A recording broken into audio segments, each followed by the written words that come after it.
गोकुल के पास ही किसी गांव में एक महिला थी जिसका नाम आनंदी बाई था। वह देखने में इतनी कुरूप थी कि लोग उसे देखकर डर जाते थे। हाय गाइस, मैं हूँ शिव और ये छोटा सा प्रसंग हम सबके लिए। गोकुल में ही उसका विवाह हो गया। विवाह के पूर्व उसके पति ने उसे देखा नहीं था।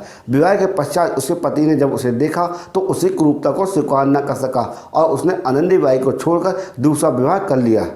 आनंदी ने अपनी क्रूरता के कारण हुए अपमान को पचा लिया और निश्चित किया कि मैं गोकुल को ही अपनी ससुराल बनाऊंगी। वह गोकुल के एक छोटे से कमरे में रहने लगी।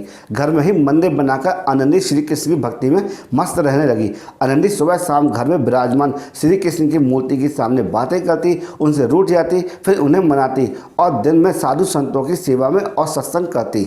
इसी प्रकार श्री कृष्ण की भक्ति और साधु संतों की सेवा में उसके दिन बीतने लगे। एक दिन की बात है, गोकुल के गोपीश्वर नामक जगह पर श्री कृष्ण लीला का आयोजन निश्चित किया गया। उसके अलग अलग पात्रों का चयन होने लगा।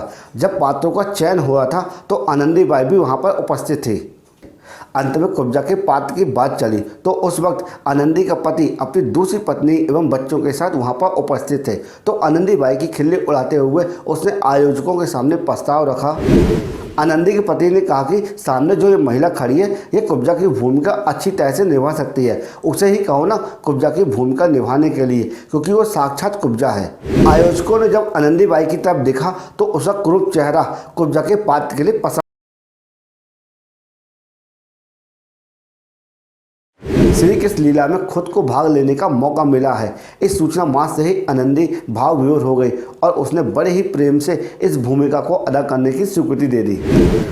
श्री कृष्ण का पात्र एक 8 वर्षीय बालक के जिम्मे आया। आनंदी बाई तो घर आकर श्री कृष्ण की मूर्ति के आगे निहारने लगी।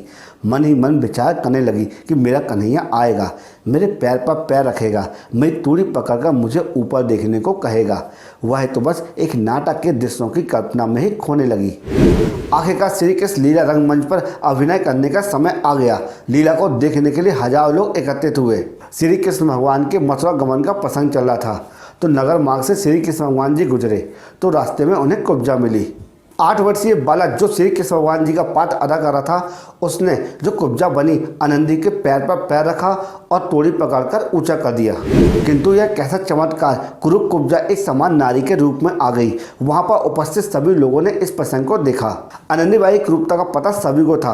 आनंदी बाई क्रूरता पूर्ण रूप से गायब हो चुकी थी। ये देख के लोग दांतों तले उंगली दबाने लगे। आनंदी बाई भाव विभोर हो गई और श्री कृष्ण भगवान जी की भक्ति में खोई हुई थी। आनंदी बाई की क्रूरता नष्ट हो चुकी थी। कई लोग ये जानने के लिए आनंदी बाई के घर आए। आनंदी बाई अपने घर में बनाए मंदिर श्री कृष्ण भगवान जी की भक्ति में खोई रहती। अगर कोई कुछ पूछता तो सिर्फ एक ही जवाब देती, मेरे कन्हैया की लीला कन्हैया ही जाने। आनंदी बाई ने अपने पति को धन्यवाद देने में कोई कसर न छोड़ी। अगर उसका पति उसी क्रूरता के कारण छोड़ा न होता तो श्री कृष्ण भगवान जी की इतनी भक्ति कैसे जागृत होती।